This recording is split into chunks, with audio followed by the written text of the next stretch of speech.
যে কোনো ব্যক্তি ঈশ্বরের বাক্য পড়ে না, তো তার ভেতর থেকে হিচকিচাট দূর হবে না, রাগ দূর হবে না, তার শরীর, তার মন, তার চিন্তাধারাকে বসে রাখতে পারবে না। হালেলুয়া।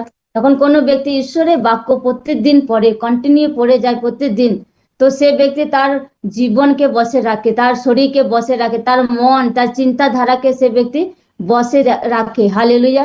সে বাক্য দ্বারা তার মন, তার চিন্তাধারাকে কষে বেঁধে রাখে, যে বাক্য আমাকে ফলো করার দরকার আছে। যেন কোনো ব্যক্তি জীবনে রাগ আসে, তো রাগকে সে ব্যক্তি কন্ট্রোল করে ফেলে। কোনো ব্যক্তি জীবনে হিংসা আসে, তো সে তার মনকে বোঝায় যে হিংসা ঈশ্বরের দিক দিয়ে নয়, এটা শয়তানের দিক দিয়ে। যদি কোনো ব্যক্তি কাউকে ক্ষমা করতে পারছে না, তো সে ব্যক্তি তার মনকে বোঝায় যে আমাকে ঈশ্বরের বাক্যকে ফলো করতে হবে, আমাকে ক্ষমা করতে হবে। হালেলুয়া। লোকরা যতই বিরোধ করুক, যতই আপনার নামে নিন্দা করুক, যতই আপনার সঙ্গে যা কিছু বাজে কথা বলুক, তাও আপনাকে ঈশ্বরের প্রেম ছাড়লে হবে না।